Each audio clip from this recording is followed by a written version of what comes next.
ವೀಕ್ಷಕರೇ ನಮಸ್ಕಾರ. Grow Kannada YouTube ಚಾನಲ್ಗೆ ಮತ್ತೆ ಸ್ವಾಗತ. ನಾನು ನಿಮ್ಮ ವಾಸುದೇವ್ ಮಾರ್ನಾಡ್. ದೀರ್ಘಕಾಲದಲ್ಲಿ ವೆಲ್ತ್ ಕ್ರಿಯೇಷನ್ಗೆ ಬೇಕಾಗಿರೋ 6 ETF ಫಂಡ್ಗಳು.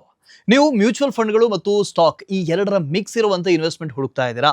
ಹಾಗಿದ್ರೆ ನೀವು ETFಗಳು ಅಂದ್ರೆ ಎಕ್ಸ್ಚೇಂಜ್ ಟ್ರೇಡೆಡ್ ಫಂಡ್ ಅನ್ನ ಕನ್ಸಿಡರ್ ಮಾಡಬಹುದು. ಹಾಗಾದ್ರೆ ETFs ಅಂದ್ರೆ ಏನು? ಎಕ್ಸ್ಚೇಂಜ್ ಟ್ರೇಡೆಡ್ ಫಂಡ್ಸ್ ಅಂದ್ರೆ ಸ್ಟಾಕ್ಸ್, ಕಮೋಡಿಟೀಸ್ ಅಥವಾ ಬಾಂಡ್ಸ್ ಈ ರೀತಿಯ ಅಸೆಟ್ಗಳಲ್ಲಿ ಇನ್ವೆಸ್ಟ್ ಮಾಡುವಂತ ಒಂದು ಫಂಡ್. ಈ ETF ಗಳ ಯೂನಿಟ್ಗಳು ಸ್ಟಾಕ್ ಎಕ್ಸ್ಚೇಂಜ್ ನಲ್ಲಿ ಲಿಸ್ಟ್ ಆಗಿರ್ತವೆ ಮತ್ತು ಟ್ರೇಡ್ ಆಗ್ತವೆ ಕೂಡ. ನೀವು ಇದನ್ನ ರಿಯಲ್ ಟೈಮ್ ಪ್ರೈಸ್ ನಲ್ಲಿ ಬೈ ಮತ್ತು ಸೆಲ್ ಮಾಡಬಹುದು. ಮ್ಯೂಚುವಲ್ ಫಂಡ್ಸ್ ನಲ್ಲಿ NAV ದಿನದ ಕೊನೆಯಲ್ಲಿ ಕ್ಯಾಲ್ಕುಲೇಟ್ ಆಗುತ್ತೆ. ಇನ್ವೆಸ್ಟರ್ಸ್ ಯಾವ ಟೈಮ್ ನಲ್ಲಿ ಇನ್ವೆಸ್ಟ್ ಮಾಡಿದ್ರು ಕೂಡ ಕಟ್ ಆಫ್ ಟೈಮ್ ಮೊದಲು ಅಪ್ಲಿಕೇಶನ್ ಸಬ್ಮಿಟ್ ಮಾಡಿದ್ರೆ ಎಲ್ರಿಗೂ ಸೇಮ್ NAV ಸಿಗುತ್ತೆ. ಈಕ್ವಿಟಿ ಓರಿಯೆಂಟೆಡ್ ETFs ನ ಬಗ್ಗೆ ಮಾತಾಡೋದಾದ್ರೆ ಇವು ಪ್ಯಾಸಿವ್ ಫಂಡ್ಸ್ ಆಗಿದ್ದು ಸ್ಟಾಕ್ ಮಾರ್ಕೆಟ್ ಇಂಡೆಕ್ಸ್ ನ ಪೋರ್ಟ್ಫೋಲಿಯೋವನ್ನ ರೆಪ್ಲಿಕೇಟ್ ಮಾಡುತ್ತೆ. ಉದಾಹರಣೆಗೆ Nifty 50, BSE Sensex, Nifty 500, Nifty mid cap 150, Nifty small cap 250, gold ಮತ್ತು ಸಿಲ್ವರ್ ಹಾಗೂ ನಾಸ್ಡಾಕ್ 100 ಈ ತರದ ಗ್ಲೋಬಲ್ ಇಂಡೈಸ್ ಗಳನ್ನು ಕೂಡ ಟ್ರ್ಯಾಕ್ ಮಾಡುತ್ತೆ. ಟ್ರ್ಯಾಕಿಂಗ್ ಎರಡನ್ನ ಬಿಟ್ಟು ಇವು ಆ ಇಂಡೈಸ್ಗೆ ಈಕ್ವಲ್ ರಿಟರ್ನ್ ಕೊಡೋದಕ್ಕೆ ಪ್ರಯತ್ನ ಮಾಡುತ್ತೆ. ಈ ವಿಡಿಯೋನಲ್ಲಿ ಲಾಂಗ್ ಟರ್ಮ್ಗೆ ಕನ್ಸಿಡರ್ ಮಾಡಬಹುದಾದಂತಹ ಮತ್ತು ಫ್ಯೂಚರ್ ನಲ್ಲಿ ವೆಲ್ತ್ ಬಿಲ್ಡ್ ಮಾಡೋದಕ್ಕೆ ಸಹಾಯ ಮಾಡುವಂತಹ 6 ಎಸೆನ್ಷಿಯಲ್ ETFs ನ ಬಗ್ಗೆ ಡಿಸ್ಕಸ್ ಮಾಡೋಣ.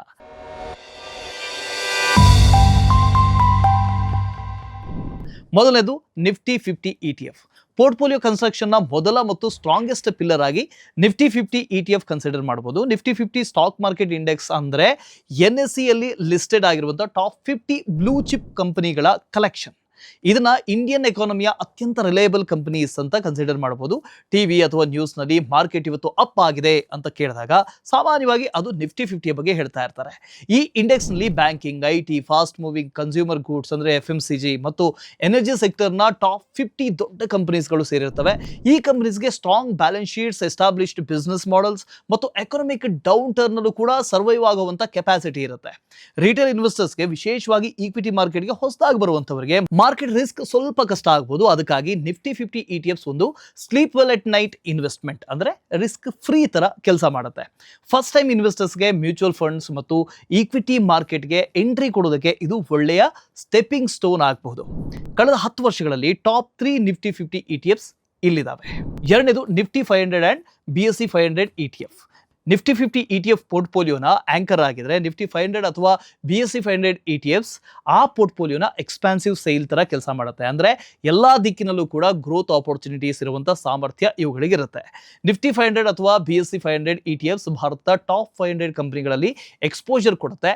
ಇದರಲ್ಲಿ 100 ಲಾರ್ಜ್ ಕ್ಯಾಪ್, 150 ಮಿಡ್ ಕ್ಯಾಪ್ ಮತ್ತು 250 ಸ್ಮಾಲ್ ಕ್ಯಾಪ್ ಕಂಪನೀಸ್ ಒಂದೇ ಅಂಬ್ರೆಲಾ ಅಡಿಯಲ್ಲಿ ಸೇರುತ್ತೆ. ಈ ಸಿಂಗಲ್ ಇಂಡೆಕ್ಸ್ NSE ಅಥವಾ BSE ಅಲ್ಲಿ ಲಿಸ್ಟ್ ಆಗಿರುವಂತಹ ಟೋಟಲ್ ಮಾರ್ಕೆಟ್ ಕ್ಯಾಪಿಟಲೈಸೇಷನ್ 95%ಗೂ ಹೆಚ್ಚು ಭಾಗವನ್ನು ಕವರ್ ಮಾಡುತ್ತೆ.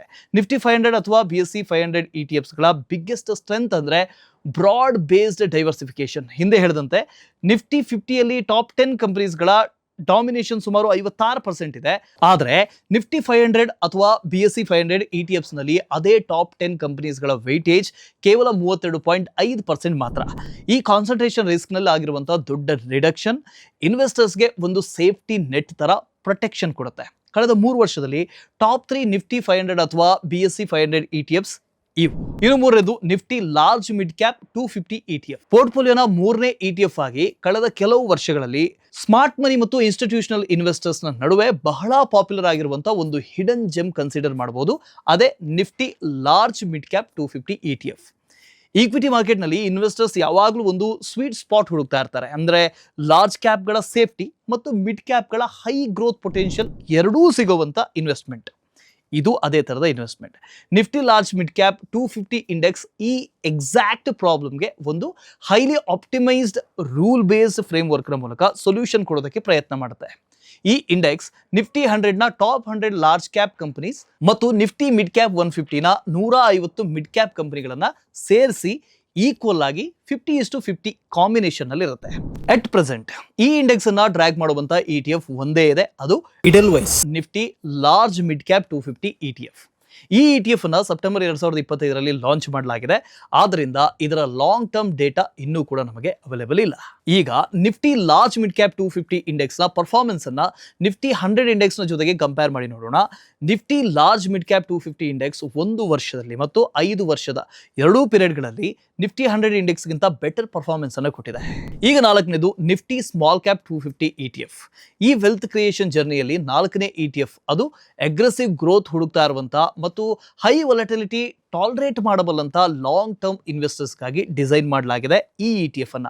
ನಿಫ್ಟಿ ಸ್ಮಾಲ್ ಕ್ಯಾಪ್ 250 ETF ಅನ್ನ ಪ್ಯೂರ್ ಆಲ್ಫಾ ಜನರೇಟಿಂಗ್ ETF ಅಂತ ಕನ್ಸಿಡರ್ ಮಾಡಬಹುದು. ಈ ಇಂಡೆಕ್ಸ್ ನಿಫ್ಟಿ 500 ನ ಬಾಟಮ್ ಆಫ್ ಅನ್ನ ರೆಪ್ರೆಸೆಂಟ್ ಮಾಡುತ್ತೆ. ಅಂದ್ರೆ ಮಾರ್ಕೆಟ್ ಕ್ಯಾಪಿಟಲೈಸೇಷನ್ ಪ್ರಕಾರ 251ರಿಂದ 500ರ ಮಧ್ಯೆ ರ್ಯಾಂಕ್ ಆಗಿರುವಂತ 250 ಕಂಪನಿಗಳನ್ನ ಈ ETF ಒಳಗೊಂಡಿದೆ. ಈ 250 ಕಂಪನೀಸ್ಗಳು NSE free float market capitalisation ನ ಕೇವಲ 5.20% ಮಾತ್ರ ರೆಪ್ರೆಸೆಂಟ್ ಮಾಡುತ್ತೆ. ಆದರೆ ಭವಿಷ್ಯದ ಮಿಡ್ ಕ್ಯಾಪ್ ಮತ್ತು ಲಾರ್ಜ್ ಕ್ಯಾಪ್ ಕಂಪನೀಸ್ ಇದೇ ಸೆಗ್ಮೆಂಟ್ ಇಂದ ಹೊರಬರುವಂತ ಸಾಧ್ಯತೆ ಹೆಚ್ಚಾಗಿರುತ್ತೆ. ಸ್ಮಾಲ್ ಕ್ಯಾಪ್ ಇನ್ವೆಸ್ಟಿಂಗ್ ನ ನೇಚರ್ ಸ್ವಭಾವತಃ ಹೈ ರಿಸ್ಕ್ ಮತ್ತು ಹೈ ರಿವಾರ್ಡ್ ಆಗಿರುತ್ತೆ. ಈ ಕಂಪನೀಸ್ಗಳ ಬಿಸ್ನೆಸ್ ಮಾಡೆಲ್ ಸಾಮಾನ್ಯವಾಗಿ ನೀಶ್ ಆಗಿರುತ್ತೆ ಮತ್ತು ಮಾರ್ಕೆಟ್ ಪೆನಿಟ್ರೇಷನ್ ಇನ್ನೂ ಕೂಡ ಆರಂಭದ ಹಂತದಲ್ಲೇ ಇರುತ್ತೆ.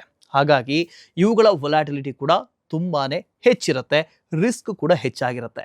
ಕಳೆದ 1 ವರ್ಷದಲ್ಲಿ ಟಾಪ್ 2 ನಿಫ್ಟಿ ಸ್ಮಾಲ್ ಕ್ಯಾಪ್ 250 ETFಸ್ಗಳು ಇವು. ಇನ್ನು ಕೆಲವು ನಿಫ್ಟಿ ಸ್ಮಾಲ್ ಕ್ಯಾಪ್ 250 ETFಸ್ಗಳು ಕೂಡ ಇದಾವೆ. ಆದರೆ ಅವು ಲಾಂಚ್ ಆಗಿ ಇನ್ನೂ ಕೂಡ 1 ವರ್ಷ ಪೂರ್ಣ ಆಗಿಲ್ಲ. ಆದ್ದರಿಂದ ಅವನ್ನ ಇಲ್ಲಿ ನಾನು ಇನ್ಕ್ಲೂಡ್ ಮಾಡೋದಿಲ್ಲ. ನೆಕ್ಸ್ಟ್ 5ನೇದು US ಬೇಸ್ಡ್ ETFs. ಒಬ್ಬ ಇಂಡಿಯನ್ ಇನ್ವೆಸ್ಟರ್ಸ್ನ ಸಂಪೂರ್ಣ ಪೋರ್ಟ್ಫೋಲಿಯೋ ಕೇವಲ ಡೊಮೆಸ್ಟಿಕ್ ಸ್ಟಾಕ್ ಮಾರ್ಕೆಟ್ನಲ್ಲಿ ಮಾತ್ರ ಇನ್ವೆಸ್ಟ್ ಆಗಿದ್ರೆ ಅವರು ಒಂದು ದೊಡ್ಡ ರಿಸ್ಕ್ ಮತ್ತು ಒಂದು ಮ್ಯಾಸಿವ್ ಆಪರ್ಚುನಿಟಿ ಎರಡನ್ನೂ ಕೂಡ ಓವರ್ಲುಕ್ ಮಾಡ್ತಾ ಇರುವಂತಾಗತ್ತೆ. 5ನೇ ಮಸ್ಟ್ ಹ್ಯಾವ್ ETFs ಪೋರ್ಟ್ಫೋಲಿಯೋಗೆ ಜಿಯೋಗ್ರಾಫಿಕಲ್ ಡೈವರ್ಸಿಫಿಕೇಶನ್ ಅನ್ನು ಕೊಡುತ್ತೆ ಮತ್ತು ಗ್ಲೋಬಲ್ ಎಕನಾಮಿಕ್ ಪವರ್ಸ್ ನಲ್ಲಿ ಎಕ್ಸ್ಪೋಜರ್ ಅನ್ನು ಕೂಡ ಕೊಡುತ್ತೆ. ಇಲ್ಲಿ ನಾವು ಮಾತಾಡ್ತಾ ಇರೋದು US ಬೇಸ್ಡ್ ETFs ನ ಬಗ್ಗೆ. ಉದಾಹರಣೆಗೆ S&P 500 ಅಥವಾ ನ್ಯಾಸ್ಡ್ಯಾಕ್ 100 ಅಥವಾ ನ್ಯಾಸ್ಡ್ಯಾಕ್ 100 ಅನ್ನ ಟ್ರ್ಯಾಕ್ ಮಾಡುವಂತ ಫಂಡ್ಸ್. ಈ ಅಲೋಕೇಶನ್ಗೆ ಮುಖ್ಯವಾಗಿ 2 ಕಾರಣಗಳಿದಾವೆ. ಒಂದೇದು ಗ್ಲೋಬಲ್ ಇನೋವೇಷನ್ ನಲ್ಲಿ ಎಕ್ಸ್ಪೋಜರ್, ಎರಡನೇದು ರೂಪಿ ಡಿಪ್ರಿಸಿಯೇಷನ್ ನ ಭಯ. ಇಂಡಿಯನ್ ಇಕ್ವಿಟಿ ಮಾರ್ಕೆಟ್ ನಲ್ಲಿ ಬ್ಯಾಂಕಿಂಗ್ ಮತ್ತು IT ಸರ್ವಿಸಸ್ ಸೆಕ್ಟರ್ಸ್ ಡಾಮಿನೇಷನ್ ಹೆಚ್ಚು. ಆದರೆ artificial intelligence, AI, deep tech, global consumer hardware ಮತ್ತು ಅಡ್ವಾನ್ಸ್ಡ್ ಬಯೋಟೆಕ್ನಾಲಜಿ ಈ ರೀತಿಯಾದಂಥ ಕಟ್ಟಿಂಗ್ ಎಡ್ಜ್ ಇನೋವೇಷನ್ ಅಲ್ಲಿ ಕೆಲಸ ಮಾಡುವಂಥ ಲಿಸ್ಟೆಡ್ ಕಂಪನೀಸ್ ಭಾರತದಲ್ಲಿ ತುಂಬಾ ಅಂದ್ರೆ ತುಂಬಾ ಕಮ್ಮಿ ಅಥವಾ ಆಲ್ಮೋಸ್ಟ್ ಇಲ್ಲ ಅಂತಾನೆ ಹೇಳ್ಬೋದು. S&P 500 ಇಂಡೆಕ್ಸ್ US ನ ಟಾಪ್ 500 ಕಂಪನೀಸ್ಗಳನ್ನು ರೆಪ್ರೆಸೆಂಟ್ ಮಾಡುತ್ತೆ ಮತ್ತು ಸಂಪೂರ್ಣ US ಸ್ಟಾಕ್ ಮಾರ್ಕೆಟ್ನ ಸುಮಾರು 80% ಭಾಗವನ್ನು ಇದು ಕವರ್ ಮಾಡುತ್ತೆ. ಇನ್ನೊಂದು ಕಡೆ ನ್ಯಾಸ್ಡ್ಯಾಕ್ 100 ಇಂಡೆಕ್ಸ್ ಟೆಕ್ನಾಲಜಿ ಹೆವಿ ಆಗಿದ್ದು ಇದರಲ್ಲಿ apple, Microsoft, Nvidia, Amazon, meta, alphabet ಮತ್ತು ಟೆಸ್ಲಾದಂತಹ ಗ್ಲೋಬಲ್ ಜೈಂಟ್ ಸೇರಿದಾವೆ. ಈ ಮ್ಯಾಗ್ನಿಫಿಸೆಂಟ್ 7 ಕಂಪನೀಸ್ ನ್ಯಾಸ್ಡ್ಯಾಕ್ 100 ನಲ್ಲಿ 62.3% ವೇಟೇಜ್ ಮತ್ತು S&P 500 33.8% ವೇಟೇಜ್ ಅನ್ನು ಹೊಂದಿದೆ. ಆದರೆ ಇಂಡಿಯನ್ ಇನ್ವೆಸ್ಟರ್ಸ್ಗೆ US ETFs ನ ಬಿಗ್ಗೆಸ್ಟ್ ಅಡ್ವಾಂಟೇಜ್ ಅಂದ್ರೆ ಕೇವಲ US ಸ್ಟಾಕ್ ಮಾರ್ಕೆಟ್ ರಿಟರ್ನ್ಸ್ ಮಾತ್ರ ಅಲ್ಲ, ಕರೆನ್ಸಿ ಎಕ್ಸ್ಚೇಂಜ್ ರೇಟ್ಸ್ ನ ಡಬಲ್ ಎಂಜಿನ್ ಬೆನಿಫಿಟ್ ಕೂಡ ಸಿಗುತ್ತೆ. ಹಿಸ್ಟಾರಿಕಲ್ ಫಿನಾನ್ಷಿಯಲ್ ಡೇಟಾ ಅನಾಲಿಸಿಸ್ ನ ಪ್ರಕಾರ ಒಂದು ಅನ್ಅವಾಯ್ಡಬಲ್ ಟ್ರೂತ್ ಅದೇನು ಅಂದ್ರೆ ಇಂಡಿಯನ್ ರುಪಿ ಸುಮಾರು ಪ್ರತಿ 10 ವರ್ಷಕ್ಕೊಮ್ಮೆ US ಡಾಲರ್ ವಿರುದ್ಧ ನಿಯರ್ಲಿ 40% ವ್ಯಾಲ್ಯೂ ಅನ್ನು ಕಳ್ಕೊಳ್ಳುತ್ತೆ. ನಂಬರ್ಸ್ ನೋಡಿ, 1947ರಲ್ಲಿ $1 = $1 ಇತ್ತು. 2010ಕ್ಕೆ ಬಂದಾಗ $1 = $45 ಬಂತು. ಅದೇ 2022ರಲ್ಲಿ $74.5. ಈಗ ಪ್ರೆಸೆಂಟ್ಲಿ $96 $1 ಆಗಿದೆ. ಒಬ್ಬ ಇಂಡಿಯನ್ ಇನ್ವೆಸ್ಟರ್ಸ್ US ETF ನಲ್ಲಿ ಇನ್ವೆಸ್ಟ್ ಮಾಡಿದಾಗ ಅವರ ಫೈನಲ್ ರಿಟರ್ನ್ ಈ ಸಿಂಪಲ್ ಈಕ್ವೇಷನ್ ಮೇಲೆ ಡಿಪೆಂಡ್ ಆಗುತ್ತೆ. US market return plus rupee depreciation gain. ಉದಾಹರಣೆಗೆ S&P 500 1 ವರ್ಷದಲ್ಲಿ 10% ರಿಟರ್ನ್ ಕೊಡ್ತು ಅಂತ ಹೇಳಿದ್ರೆ, ಅದೇ ಸಮಯದಲ್ಲಿ ಭಾರತದ ರೂಪಾಯಿ ಡಾಲರ್ ವಿರುದ್ಧ 4% ಡಿಪ್ರಿಸಿಯೇಟ್ ಆಯಿತು ಅಂದ್ರೆ ಇಂಡಿಯನ್ ಇನ್ವೆಸ್ಟರ್ಗೆ ಇಂಡಿಯನ್ ರುಪಿ ಟರ್ಮ್ಸ್ ನಲ್ಲಿ ಸುಮಾರು 14% ಅಬ್ಸಲ್ಯೂಟ್ ರಿಟರ್ನ್ ಸಿಗುವಂತ ಸಾಧ್ಯತೆ ಇರುತ್ತೆ. ಈ ಮೆಕ್ಯಾನಿಸಮ್ ರಿಟರ್ನ್ ಅನ್ನ ಹೆಚ್ಚು ಮಾಡೋದು ಮಾತ್ರ ಅಲ್ಲ, ಪೋರ್ಟ್ಫೋಲಿಯೋನ ಗ್ಲೋಬಲ್ ಪರ್ಚೇಸಿಂಗ್ ಪವರ್ ಅನ್ನ ಪ್ರಿಸರ್ವ್ ಮಾಡುವಂತ ಹೆಡ್ಜ್ ಕೂಡ ಆಗಿದೆ. ಸೊ ಮುಂದೆದು 6ನೇದು gold and silver ETFs. Historically gold ಒಂದು ರಿಲೇಬಲ್ ಸೇಫ್ ಹೆವೆನ್ ಮತ್ತು ಇನ್ಫ್ಲೇಷನ್ ಹೆಡ್ಜ್ ಕೂಡ ಹೌದು. ಈಕ್ವಿಟಿ ಮಾರ್ಕೆಟ್ನಲ್ಲಿ ಜಿಯೋಪೊಲಿಟಿಕಲ್ ರಿಸ್ಕ್ ಅಥವಾ ಕರೆನ್ಸಿ ಪರ್ಚೇಸಿಂಗ್ ಪವರ್ ಕಮ್ಮಿ ಆಗುವಂತಹ ಪ್ಯಾನಿಕ್ ಉಂಟಾದರೆ ಇನ್ವೆಸ್ಟರ್ಸ್ ಸಾಮಾನ್ಯವಾಗಿ ಗೋಲ್ಡ್ನ ಕಡೆಗೆ ಶಿಫ್ಟ್ ಆಗ್ತಾರೆ. ಯಾಕೆ ಅಂದ್ರೆ ಈ ಗೋಲ್ಡ್ಗೆ ಈಕ್ವಿಟೀಸ್, ಬಾಂಡ್ಸ್ ಮತ್ತು ಕಮೋಡಿಟೀಸ್ನ ಜೊತೆಗೆ ಬಹಳ ಕಮ್ಮಿ ಕೋರಿಲೇಷನ್ ಇದೆ. ಇನ್ನೊಂದು ಕಡೆ ಸಿಲ್ವರ್ ಅನ್ನ ಪೋರ್ ಮೆನ್ಸ್ ಗೋಲ್ಡ್ ಅಂತ ಕರೀತಾರೆ. ಆದರೆ ಅದರ ಪ್ರೈಸ್ ಮೆಕ್ಯಾನಿಕ್ಸ್ ಗೋಲ್ಡ್ಗಿಂತ ಸಂಪೂರ್ಣವಾಗಿ ಭಿನ್ನವಾಗಿದೆ. ಗೋಲ್ಡ್ ಒಂದು ಪ್ಯೂರ್ಲಿ ಮಾನಿಟರಿ ಅಸೆಟ್ ಆಗಿದ್ರೆ ಸಿಲ್ವರ್ ಡಿಮಾಂಡ್ನ 50%ಗಿಂತ ಹೆಚ್ಚು ಹೆವಿ ಇಂಡಸ್ಟ್ರೀಸ್ ಮತ್ತು ಹೈ ಟೆಕ್ನಾಲಜಿಯಿಂದ ಬರುತ್ತೆ. ಸಿಲ್ವರ್ ಅನ್ನೋದಿದೆಯಲ್ಲ, ಇದೊಂದು ಕ್ರಿಟಿಕಲ್ ಕಾಂಪೊನೆಂಟ್. ಎಲೆಕ್ಟ್ರಿಕ್ ವೆಹಿಕಲ್ಸ್ಗಳಲ್ಲಿ, ಸೋಲಾರ್ ಪ್ಯಾನಲ್ಸ್ಗಳಲ್ಲಿ, ಎಲೆಕ್ಟ್ರಾನಿಕ್ಸ್ನಲ್ಲಿ ಮತ್ತು ಗ್ರೀನ್ ಎನರ್ಜಿ ಇನ್ಫ್ರಾಸ್ಟ್ರಕ್ಚರ್ನಲ್ಲಿ ಯೂಸ್ ಮಾಡಲಾಗುತ್ತೆ. ಈ ಡ್ಯುಯಲ್ ನೇಚರ್ ಕಾರಣದಿಂದಾಗಿ ಸಿಲ್ವರ್ ಪ್ರೈಸ್ ಮೂಮೆಂಟ್ಸ್ ಹೆಚ್ಚು ಎಕನಾಮಿಕ್ ಗ್ರೋತ್ ಮತ್ತು ಇಂಡಸ್ಟ್ರಿಯಲ್ ಸೈಕಲ್ನ ಮೇಲೆ ಡಿಪೆಂಡ್ ಆಗಿರುತ್ತೆ. ಜೊತೆಗೆ ಸಿಲ್ವರ್ ವೊಲಾಟಿಲಿಟಿ ಗೋಲ್ಡ್ಗಿಂತ ಹೆಚ್ಚಿರುತ್ತೆ. ಅದಕ್ಕಾಗಿ ಸಿಲ್ವರ್ ಅನ್ನ ಪೋರ್ಟ್ಫೋಲಿಯೋನ ಸ್ಯಾಟಲೈಟ್ ಪೋರ್ಷನ್ ಆಗಿ ಕನ್ಸಿಡರ್ ಮಾಡಬಹುದು. ಕಳೆದ 1 ವರ್ಷದ ಪರ್ಫಾರ್ಮೆನ್ಸ್ನ ಆಧಾರದಲ್ಲಿ ಟಾಪ್ 3 ಗೋಲ್ಡ್ ಮತ್ತು ಸಿಲ್ವರ್ ETFs ಹೀಗಿದೆ. ಸೊ ಇದೀಗ ನಾವು ಈ ವಿಡಿಯೋನ ಕೊನೆಗೆ ಬಂದಿದ್ದೀವಿ. ETFs ಲಾಂಗ್ ಟರ್ಮ್ ವೆಲ್ತ್ ಕ್ರಿಯೇಷನ್ಗೆ ಒಂದು ಗ್ರೇಟ್ ಟೂಲ್ ಆಗ್ಬೋದು. ಆದರೆ ಯಾವುದೇ ETFsನಲ್ಲಿ ಇನ್ವೆಸ್ಟ್ ಮಾಡೋ ಮೊದಲು ಈ 3 ಟೆಕ್ನಿಕಲ್ ಫ್ಯಾಕ್ಟರ್ಸ್ನ ನೀವು ಪ್ರಮುಖವಾಗಿ ಗಮನದಲ್ಲಿ ಇಟ್ಕೋಬೇಕು. ಅದರಲ್ಲಿ ಒಂದು ಟ್ರ್ಯಾಕಿಂಗ್ ಎರರ್. ETFsನ ಮೇನ್ ಆಬ್ಜೆಕ್ಟಿವ್ ಅಂದರೆ ಅದರ ಅಂಡರ್ಲೇಯಿಂಗ್ ಇಂಡೆಕ್ಸ್ ಅನ್ನ ಅಕ್ಯುರೇಟ್ ಆಗಿ ಫಾಲೋ ಮಾಡೋದು. ಆದರೆ ಎಕ್ಸ್ಪೆನ್ಸ್ ರೇಷ್ಯೂ ಮತ್ತು ಟ್ರಾನ್ಸಾಕ್ಷನ್ ಕಾಸ್ಟ್ ಕಾರಣದಿಂದಾಗಿ ರಿಟರ್ನ್ಸ್ನಲ್ಲಿ ಸ್ವಲ್ಪ ಡಿಫ್ರೆನ್ಸ್ ಆಗ್ಬೋದು. ಅದಕ್ಕಾಗಿ ಕಡಿಮೆ ಟ್ರ್ಯಾಕಿಂಗ್ ಇರುವಂಥ ETFs ಅನ್ನ ಬೆಸ್ಟ್ ಅಂತ ಕನ್ಸಿಡರ್ ಮಾಡಲಾಗುತ್ತೆ. ಯಾಕೆ ಅಂದರೆ ಅದು ತನ್ನ ಇಂಡೆಕ್ಸ್ ಅನ್ನ ಹೆಚ್ಚು ಅಕ್ಯುರೇಟ್ ಆಗಿ ಫಾಲೋ ಮಾಡ್ತಾ ಇರುತ್ತೆ. ಎರಡನೇದು AUM, ಅಸೆಟ್ಸ್ ಅಂಡರ್ ಮ್ಯಾನೇಜ್ಮೆಂಟ್. ಹೆಚ್ಚು AUM ಇರುವಂಥ ETFsಗಳು ಸಾಮಾನ್ಯವಾಗಿ ಬೆಟರ್ ಲಿಕ್ವಿಡಿಟಿ ಹೊಂದಿರ್ತವೆ. ಅಂದರೆ ನೀವು ETF ಅನ್ನ ಸೆಲ್ ಮಾಡೋದಕ್ಕೆ ಬಯಸಿದಾಗ ಮಾರ್ಕೆಟ್ನಲ್ಲಿ ಬಯರ್ಸ್ ರೆಡಿ ಇರ್ತಾರೆ, ಸುಲಭವಾಗಿ ಸಿಗ್ತಾರೆ. ಇದರಿಂದಾಗಿ ಇಂಪ್ಯಾಕ್ಟ್ ಕಾಸ್ಟ್ ಕೂಡ ಕಮ್ಮಿ ಆಗುತ್ತೆ. ಅಂದರೆ ಬೈ ಸೆಲ್ ಮಾಡುವಾಗ ಪ್ರೈಸ್ನಲ್ಲಿ ಆಗುವಂಥ ದೊಡ್ಡ ಗ್ಯಾಪ್ ಇದೆಯಲ್ಲ, ಅದು ಕಮ್ಮಿ ಆಗುತ್ತೆ. ಎಕ್ಸ್ಪೆನ್ಸ್ ರೇಷ್ಯೂ ETFsನ ಅತಿ ದೊಡ್ಡ ಅಡ್ವಾಂಟೇಜ್ಗಳಲ್ಲಿ ಒಂದು low cost structure.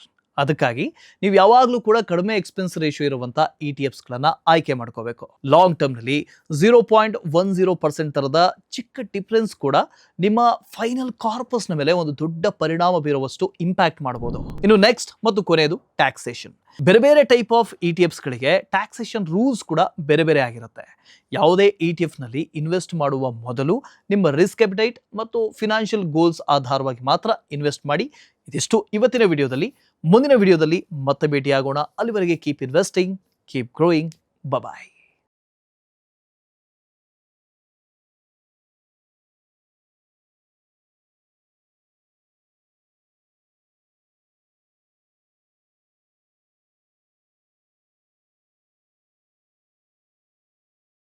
Investment in securities market are subject to market risks. Read all the related documents carefully before investing. Please read the risk disclosure documents carefully before investing in equity shares, derivatives, mutual fund, and or other instruments traded on the stock exchanges.